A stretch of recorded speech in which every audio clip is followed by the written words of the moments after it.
வார்த்தைகள் போதுமே, அதில் வார்த்தை பேசி பழகு.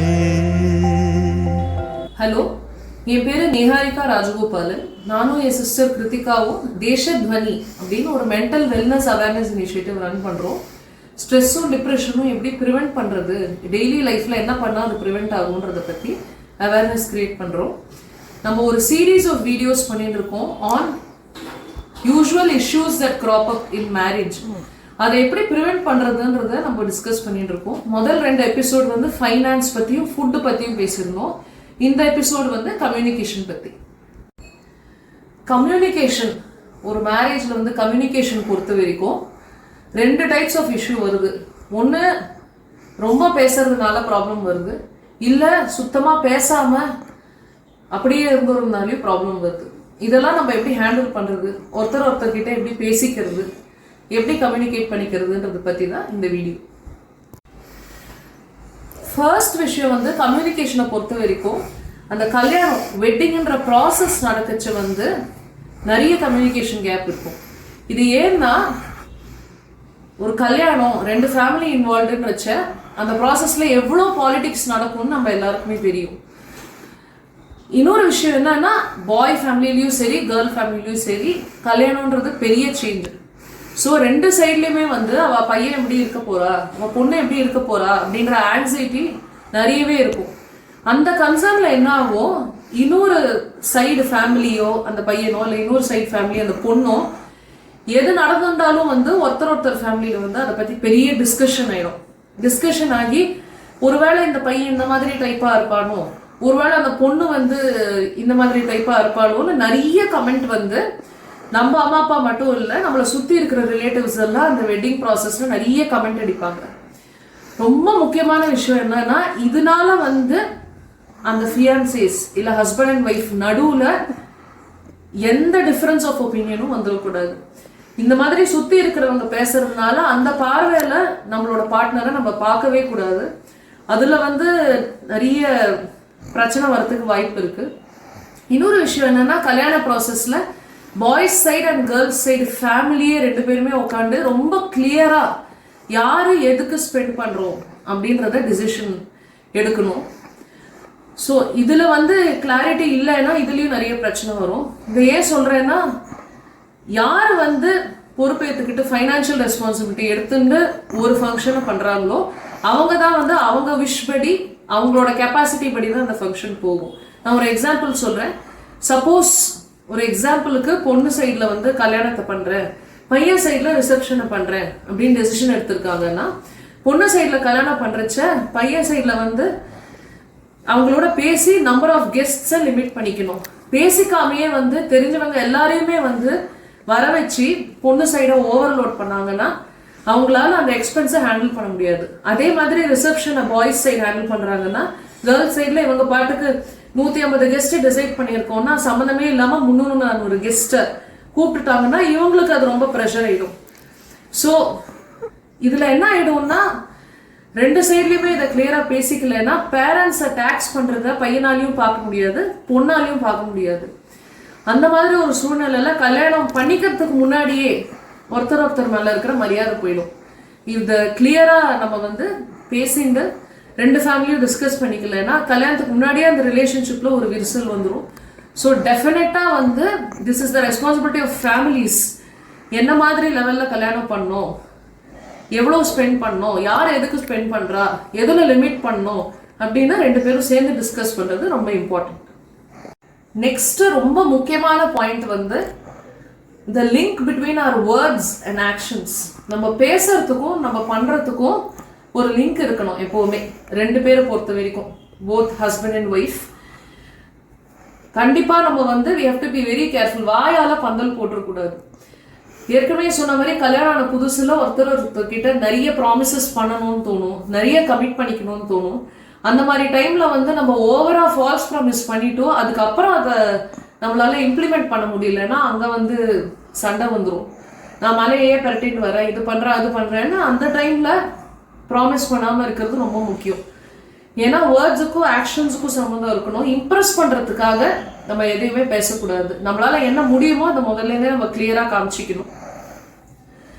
செகண்ட் திங் என்னன்னா, அதே மாதிரி அந்த டைம்ல வந்து அப்போதான் ஒரு ஹஸ்பண்ட் அண்ட் ஒய்ஃப் ரோல்ல ஒருத்தர் பத்தி நம்ம புரிஞ்சுக்கணும். அப்படி இருக்கச்சு நம்ம பேசுற ஒவ்வொரு வார்த்தையையும், எதிராளி பேசுற ஒவ்வொரு வார்த்தையையும் வந்து நம்ம பெருசு பண்ணக்கூடாது, ஜட்ஜ் பண்ணக்கூடாது. ஏன்னா அவளோட பேசுற ஸ்டைல் என்னன்னே இட்ஸ் மோஸ்ட் லைக்லி நம்மளுக்கு தெரியாது. அதுவும் இல்லாம ஏற்கனவே சொன்ன மாதிரி ஹஸ்பண்ட் அண்ட் ஒய்ஃப் ரிலேஷன்ஷிப் வச்ச ஒருத்தர் பேசுற விதம், நடந்துக்கிற விதம் எல்லாமே மாறும். அப்படி இருக்கச்சு அவன் பேசுற ஒவ்வொரு வார்த்தையும் நம்ம ஜட்ஜ் பண்ண ஆரம்பிச்சுட்டா முதல்ல நம்ம நிம்மதி போயிடும். இன்னொன்னு, அவ ஏன் இப்படி பேசுறா, அவ ஏன் இப்படி பேசுறா அப்படின்னு சண்டை வரத்துக்கான சான்ஸ் இருக்கும். இது ஏன் சொல்றேன்னா, சில பேருக்கு பேசவே தெரியாது, சில பேர் கோவத்துல பட்டுன்னு பேசிடுவா. பட் சம்டைம்ஸ் இன்டிஃபரன்ஸோட கோவத்துல 4 வார்த்தை சொல்லிட்டாலே பரவாயில்லன்னு தோணும். ஸோ அந்த வார்த்தைகளை பெருசு பண்ணாம ஒருத்தரோட நேச்சர், ஆக்ஷன்ஸ் நிஜமா சின்சியரா இருக்கான்றதான் நம்ம அப்சர்வ் பண்ணும். சில பேர் இருப்பா ரொம்ப இன்டிஃபரண்டா, சண்டை வந்தா கூட 10 நாள் 15 நாள் கூட நம்ம கிட்ட பேசாம இருப்பா. அப்போ நம்மளுக்கு ரொம்ப சேடாகவும் அலோனாகவும் இருக்கும். அதை விட சண்டை போட்டு கிளியர் பண்ணிக்கிறதே பரவாயில்ல, இல்லை 4 வார்த்தை பேசி அதுக்கப்புறம் அதை சரி பண்ணிக்கிறது பரவாயில்ல. இதுல வந்து we are not justifying that tension இருந்தா என்ன வேணா பேசலாமான்னு ஜஸ்டிஃபை பண்ணல. But at least initial few years ஒருத்தர் கேரக்டர் என்னன்னு புரியுற வரைக்கும் வார்த்தைகளை வச்சு ஒரு பர்சனை ஜட்ஜ் பண்ணக்கூடாது, ஆக்ஷன்ஸ் வச்சு தான் அவ என்னன்றதை நம்ம புரிஞ்சுக்கணும். Another very important thing is over sharing of information. So கல்யாணம் புதுசுல வந்து சில பேருக்கு, ஒரு கப்பலா இருக்காங்கன்னா சில பேருக்கு வந்து டெண்டன்சி இருக்கு ஒருத்தரோட அம்மா அப்பா பத்தியோ ஃபேமிலி பத்தியோ அவங்களுக்கு இருக்கிற பேட் குவாலிட்டிஸ் பத்தி ஒருத்தர் கிட்ட டிஸ்கஸ் பண்ணிக்கிறது. அகெயின் இவங்க நம்மளுக்காக தான் லைஃப் லாங் அப்படின்ற ஒரு ஃபீலிங் வச்ச கல்யாணம் பண்ணிக்கச்ச அந்த ஃபீலிங் வந்து ரொம்ப காமன். அப்படி இருக்கச்ச இவங்க கிட்ட நம்ம என்ன வேணாலும் சொல்லலான்னு நம்ம வந்து நம்ம ரிலேட்டிவ்ஸ் பத்தியோ ஃபேமிலி பத்தியோ தப்பான விஷயங்களை ஷேர் பண்ணிடக்கூடாது for few years after marriage. For example என்ன மாதிரி சொல்லுவோம்னா, எங்க அம்மா அப்பாவும் எப்பவுமே இவ்வளவுதான், இந்த மாதிரி இருந்தா சண்டை போட்டுப்பா, இல்ல எங்க சித்தப்பா இல்ல மாமா வந்து இந்த டைப்பு தான், எப்பவுமே அவருக்கு வந்து நல்ல தாட்டே கிடையாது, நல்ல இன்டென்ஷனே கிடையாது அப்படின்னு நம்ம ஏதோ ஒரு ஃபிட்டுல சொல்லிட்டா அப்புறமா நம்ம லைஃப் பார்ட்னர் வந்து அவங்கள சரியாவே பார்க்க மாட்டாங்க. அந்த ரிலேட்டிவ் குழந்தைலேருந்து வந்து நம்மளுக்கு வந்து நம்ம மாமா சித்தப்பா அம்மா அப்பாவோட நல்ல எக்ஸ்பீரியன்ஸும் இருக்கு, கெட்ட எக்ஸ்பீரியன்ஸும் இருக்கு. நம்மளால வந்து அந்த நல்ல எக்ஸ்பீரியன்ஸை ஞாபகம் வச்சுட்டு கெட்டதை மறந்து போக முடியும். நம்ம லைஃப் பார்ட்னர் வந்து புதுசா வந்திருக்காங்க, அவங்க வந்து நம்ம சொன்னதை வச்சுதான் நம்ம ரிலேட்டிவ்ஸ் கிட்டயோ அம்மா அப்பா கிட்டயோ நடந்துப்பாங்க. அப்படி நம்ம இந்த மாதிரி கெட்ட விஷயத்த முதலையே சொல்லிட்டா அவங்க எப்பவுமே ஒரு சேம் பேஜ்லயே இருக்க மாட்டாங்க நம்ம ரிலேட்டிவ்ஸோடையோ இல்லை அம்மா அப்பாவோடையோ. நான் ஏன் சொல்றேன்னா, நம்ம எதுவுமே இதை பத்திலாம் சொல்லாம நம்மளோட positive experience with relatives and family மட்டும் சொன்னா ஆட்டோமேட்டிக்கா அதர் லைஃப் பார்ட்னர் வந்து அவங்க நடந்துக்கிறத ஒவ்வொரு பீரியட் ஆஃப் டைம் அப்சர்வ் பண்ணுவாங்க. அப்சர்வ் பண்ணி பாசிட்டிவ் எக்ஸ்பீரியன்ஸ் ஷேர் பண்ணச்சேன்னா, ஓ இவ்வளோ பண்ணியிருக்காங்க நம்மளோட ஹஸ்பண்டுக்கு இல்லை ஒய்ஃபுக்கு அப்படின்ற பார்வையில தான் ஃபர்ஸ்ட் பார்ப்பாங்க. அப்படி பேடா நடந்துட்டா கூட ஓவர் பீரியட் ஆஃப் டைம் அவங்களே அக்செப்ட் பண்ணிடுவாங்க. பட் நம்ம முதலையே வந்து தப்பா பேசிட்டோம்னா அந்த அக்செப்டன்ஸ் வரவே வராது. போக போக நம்மளுக்கும் உறவுக்காரங்கன்றது வேணும்னு தோண ஆரம்பிக்கும். நம்மளுக்குன்னு குழந்தை குட்டி வச்ச உறவுக்காரா வேணும்னு தோணும். அவளால ஏதோ ஒரு ஸ்டேஜ்ல நம்ம லைஃப்ல பெனிஃபிட் ஆயிருப்போம். ஸோ அவ வீட்டுக்கு வரைச்சியோ இல்லை நம்ம அவளை எங்கேயா பார்க்கச்சோ நம்ம லைஃப் பார்ட்னர் அவகிட்ட சரியா நடந்துக்கலன்னா நம்மளுக்கே அது ஸ்ட்ரெயினா போயிடும்.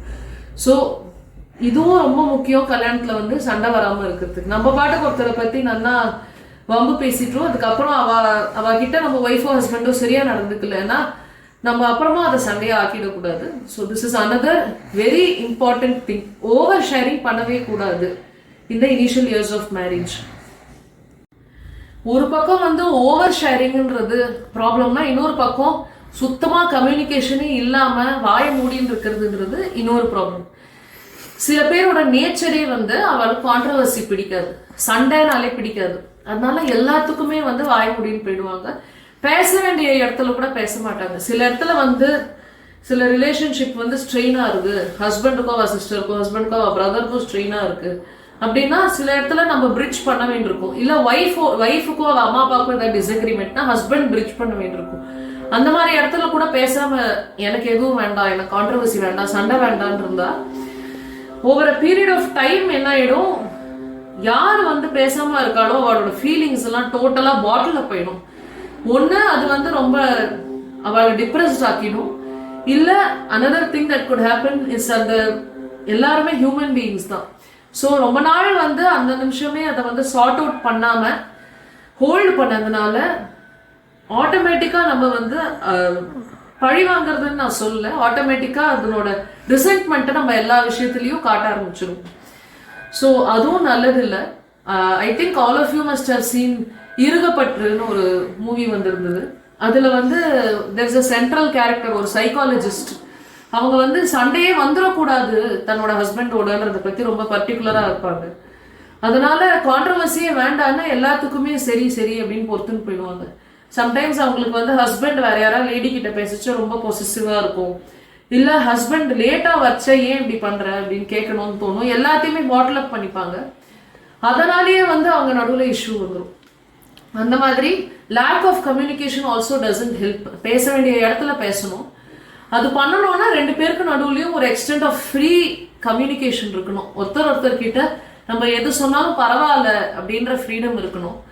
இது இருக்கணும்னா நம்ம ஒருத்தர் கிட்ட சொல்றத இவங்க வெளியே போய் யார்கிட்டயும் சொல்ல மாட்டாங்கன்ற கான்ஃபிடன்ஸ் வந்து போத் பார்ட்னர்ஸ் ரெண்டு பேருக்குமே அந்த கான்ஃபிடன்ஸ் இருக்கணும். நான் ஒரு எக்ஸாம்பிள் கொடுக்குறேன். ஃபார் எக்ஸாம்பிள், ஒரு ஒய்ஃப் வந்து ஒரு ஹஸ்பண்ட் கிட்ட ஹஸ்பண்டோட சிஸ்டரோட பிஹேவியர் அவங்களுக்கு கம்ஃபர்டபுளா இல்லை அப்படின்னு எக்ஸ்பிரஸ் பண்றாங்கன்னு வச்சுக்கோங்க. ஹஸ்பண்ட் வந்து உடனே வந்து இல்ல இல்ல என் அக்கா இல்ல என் தங்க அந்த மாதிரி கிடையாது, நீ தான் தப்பா புரிஞ்சுட்டு இருக்கேன்னு ரியாக்டும் ஆகக்கூடாது. கையோட போய் அடுத்த நாளே சிஸ்டர் கிட்ட பாத்தியா என் ஒய்ஃப் இது மாதிரிலாம் உன்னை பத்தி சொல்றா அப்படின்னு சொல்லக்கூடாது. தேர்ட் வந்து ஒய்ஃப் சொல்லிட்டாங்கன்றதுனால அது கண்டிப்பா அதுதான் இருக்கும்னு போய் சிஸ்டரோடையும் சண்டை போட்டுருக்கூடாது. இது மூணுத்துலயும் காமன் என்னன்னா இமீடியட்டா இதுக்கு ரியாக்ட் ஆகக்கூடாது. மெயினா அந்த சிச்சுவேஷன் எதனால வந்தது, எதனால ஒய்ஃப் மைண்ட்ல அந்த தாட் வந்தது, நிஜமாவே நம்ம சிஸ்டர் அது மாதிரி தானா இல்ல ஒய்ஃப் வந்தப்ப அந்த மாதிரி இருக்காங்களான்னு அசஸ் பண்ணிட்டு அந்த சிச்சுவேஷனுக்கு ரெஸ்பாண்ட் ஆகும். ஸோ இதுக்கு வந்து ஒருத்தர் மேல ட்ரஸ்ட் இருக்கணும்னா உங்களை நம்பி ஒரு விஷயம் உங்க பார்ட்னர் சொல்றாங்கன்னா அதை கான்ஃபிடென்ஷியலா வச்சுக்கணும். ஸோ எப்படி வந்து இதை ஹேண்டில் பண்ணணும்னு யோசிக்கச்ச இடம் ஏவல் பொருள் அப்படின்றது ரொம்ப முக்கியம். எப்போ எந்த டைம்ல எங்க எதை பேசுறோன்றத நம்ம யோசிச்சு பேசணும். ஏற்கனவே சொன்ன மாதிரி இஷ்யூஸை ரொம்ப அவாய்ட் பண்ணாம சார்ட் அவுட் பண்ணணும்னு சொன்னேன். அதுக்குன்னு எதையுமே ஆற போடாம அந்த நிமிஷம் அங்கேயே உடச்சி நான் சண்டை போட்டு சரி பண்ணுவேன் அப்படின்னு பண்ணா அதுவும் வந்து ப்ராப்ளம் ஆயிடும். எங்க எது பேசணுன்றது ரெண்டு பார்ட்னர்ஸுக்குமே தெரிஞ்சிருக்கணும். இது ஏன் சொல்றேன்னா, இப்போ மொபைல் ஃபோன் அண்ட் மெசேஜிங் வந்ததுலேருந்து இமீடியட்டா எல்லா இஷ்யூக்குமே வந்து எதாவது சின்னதா நடந்தா கூட இமீடியட்டா ரியாக்ட் ஆகுது இப்ப நிறைய பேருக்கு ஹேபிட் ஆயிருக்கு. ஃபார் இன்ஸ்டன்ஸ், ஒரு பையன் கிட்ட வந்து பொண்ணோட அம்மா ஃபோன் பண்ணி பேசுறாங்கன்னா இமீடியட்டா அந்த பையன் வந்து பொண்ணு கிட்ட பாத்தியா உங்க அம்மா போன்ல என்னெல்லாம் பேசினாங்க தெரியுமா அப்படின்னு அந்த பொண்ணு கிட்ட சொன்னா ஆட்டோமேட்டிக்கா அந்த கேர்ள் டிஃபென்சிவ் மோட்ல போய் எங்க அம்மா இந்த மாதிரி இருந்ததுனால தான் சொல்லியிருப்பாங்கன்னு சொல்லி அந்த பையன் அதுக்கு டென்ஷன் ஆகி அவங்க அம்மாவுக்கு ஃபோன் பண்ணி இந்த மாதிரி சின்ன ப்ராப்ளம் கூட ரொம்ப பெருசாயிடும். And in general mobile phone யூஸால வந்து ஓவரா வந்து ஒருத்தரோட லைஃப்பை பத்தி அப்டேட் கொடுத்துக்கிறதுன்றது நார்மலைஸ் ஆயிடுது. ஹலோ ரீச் ஆயிட்டேன், ஹலோ இந்த ரோட்ல இருக்கேன், ஹலோ இப்ப கிளம்பிட்டு இருக்கேன், ஹலோ இங்க வரேன் அப்படின்னு சொல்றதுனால ஜென்ரல் ஆங்ஸைட்டி அண்ட் ஸ்ட்ரெஸ் ஜாஸ்தி இருக்கு. இது ஏன் தெரியுமா? சப்போஸ் ஒருத்தருக்கு ஆஃபீஸ்ல இருந்து கிளம்பி வீட்டுக்கு வர 1/2 hour ஆகுதுன்னா ஒரு நாள் ஏதோ டிராஃபிக் கண்டிஷனால 45 minutes ஆயிடுறது. அதர் பார்ட்னர் வந்து அதுக்குள்ள போன் இருக்கிறதுனால தான் வந்து இவ்வளோ நுணுக்கமா டீட்டெயில்ல நம்மளுக்கு வந்து அந்த பர்சனோட டிராவல் டைம் தெரியறது, எல்லாமே தெரியறது. இதனால other person starts over thinking, starts feeling anxious and stressed. ஜென்ரலாவே சந்தேகம் இல்லைன்னா கூட டென்ஷன்ன்றது ரொம்ப ஜாஸ்தி ஆயிடுறது. டென்ஷன்ன்றது வந்தாலே சந்தேகம்ன்றது எவென்ச்சுவலி வந்துடும். ட்ரஸ்ட் இஷ்யூஸ் வந்தா மட்டும் அது மேரேஜுக்கு ஸ்லோ பாய்சன். ஸோ ஓவரா ஒருத்தரோட லைஃப் பத்தி அப்டேட் கொடுத்துட்டே இருந்தா இவங்க என்ன கண்ட்ரோல் பண்றாங்களோன்ற ஃபீலிங் வந்து ரெண்டு பேருக்குமே வந்து வந்துடும். அதுலயும் வந்து சண்டை நிறைய வர ஆரம்பிச்சிடும். அப்படி நம்மளுக்கு வந்து இடம் ஏவல் பொருள் தெரியணும், எப்போ எது பேசுறதுன்னு எப்படி தெரியும் அப்படின்னு கேட்டா நிறைய அப்சர்வ் பண்ணணும். அதிகமா பேசாம நம்மளை சுத்தி இருக்கிறவங்களையும் சுத்தி இருக்கிற சூழ்நிலையும் அப்சர்வ் பண்ணி அதுக்கேற்ற மாதிரி நடந்துக்கணும்.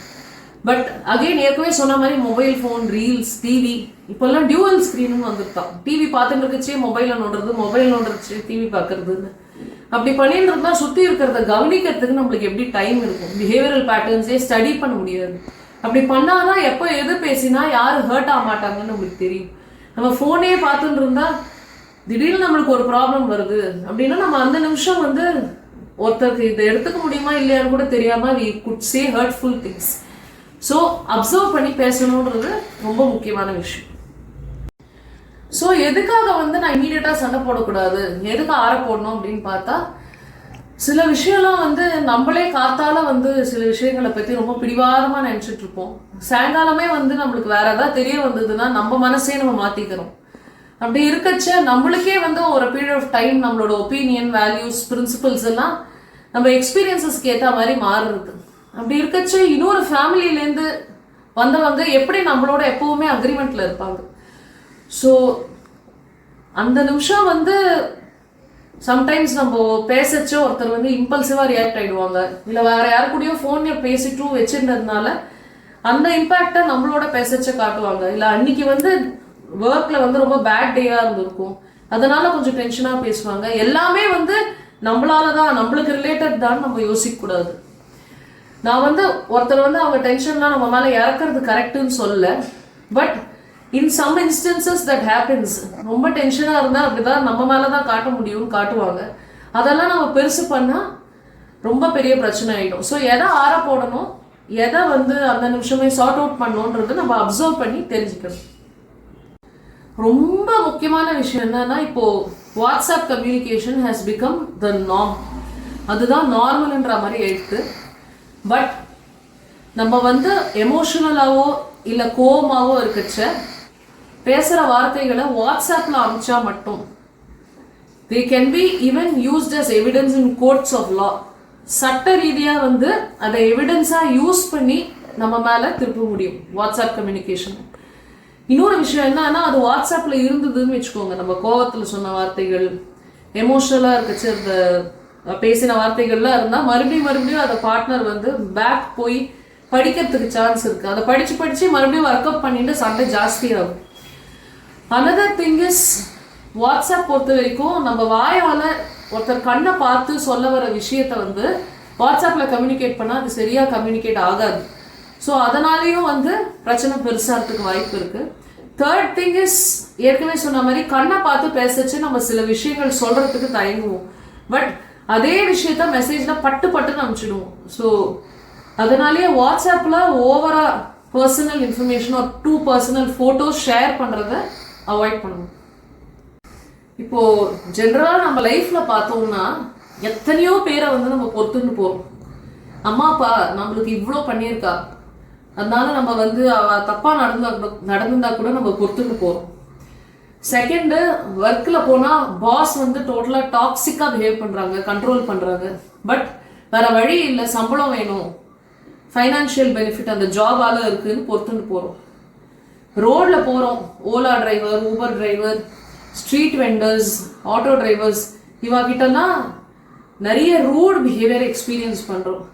பட் இப்போ முடியாது, நம்மளுக்கு வேலை ஆனோன்றதுனால நம்ம ஏறி போய் அந்த வேலையை நடத்திக்கிறோம். ஸோ எல்லா இடத்துலையும் நம்ம பொறுத்துன்னு போகிறோம். பட் இந்த மாதிரி எந்த இடத்துலையுமே வந்து ஒரு ஃபைனான்ஷியல் பெனிஃபிட்டோ இல்லை வேற எந்த பெனிஃபிட்டோ இல்லாத ஒரு ரிலேஷன்ஷிப் தான் மேரேஜ். பிளட் ரிலேஷனும் இல்லை, ஃபைனான்ஷியல் பெனிஃபிட்டும் இல்லை, வேற எந்த பெனிஃபிட்டும் இல்லை. எதுக்காக நம்ம அதர் பர்சன் பொறுத்துக்கணும் அப்படின்னு யோசிச்சா ஒன்லி அஃபெக்ஷன் ஆசைக்காக ஒண்டி தான் ஒருத்தரை பொறுத்துன்னு போறோம். அவ்வளோ பியூரான ரிலேஷன்ஷிப் மேரேஜ்ன்றது. மீதி பேர் எல்லார்கிட்டையும் நீங்க யோசிச்சு பார்த்தீங்கன்னா ஏதோ ஒரு வேலை ஆனோ இல்லை பெனிஃபிட் இருக்குன்னு நம்ம இன்டராக்ட் பண்ணுவோம். But marriage is the purest of pure relationships. அதுல வந்து நிறைய பேர் அன்பார்ச்சுனேட்லி நம்ம ஒருத்தரை பொறுத்துட்டு போறது இல்லை. So this is a fervent request, ஒருத்தர் கிட்ட ஓப்பனா பேசணும். ஒருத்தர் தான் கன்ஃபெஷன் பாக்ஸாக இருக்கணும். Husband should be wife's confession box, wife should be husband's confession box. ஒருத்தர் வந்து இன்னொருத்தர்கிட்ட எதை வேணாலும் சொல்ல முடியுன்ற ஃப்ரீடம் இருக்கணும், எதை வேணாலும் ஷேர் பண்ணிக்க முடியும், நம்மளோட சில்லி சைடை கூட காட்ட முடியும்னு இருக்கணும். அதை காமிச்சா இன்னொருத்தர் பயங்கரமாக ரியாக்ட் ஆகிடுவாளோ இல்லை பெரிய பிரச்சனை ஆகிடுமோன்ற அந்த தாட் ப்ராசஸ் மைண்டில் இருந்தால் முள்ளு மேலே நடக்கிற மாதிரி ஆகிடும். அப்புறம் அந்த ரிலேஷன்ஷிப் வந்து சஸ்டெயின் ஆச்சு ரொம்ப ஸ்ட்ரெயின் ஆகிடும், சஸ்டெயின் பண்ண ட்ரை பண்ணுறச்சு. ஸோ தயவு செஞ்சு ஒருத்தர்கிட்ட மரியாதையாகவும் ஆசையாகவும் ஹாப்பியாகவும் இருக்கணுன்றது எங்களோட ரிக்வெஸ்ட். பிகாஸ் ஏற்கனவே சொன்ன மாதிரி மேரேஜ் மாதிரி ஒரு ரிலேஷன்ஷிப் வந்து வேற எந்த ரிலேஷன்ஷிப்பே அந்த மாதிரி கிடையாது. So please retain the purity of this relationship and stay together for ever.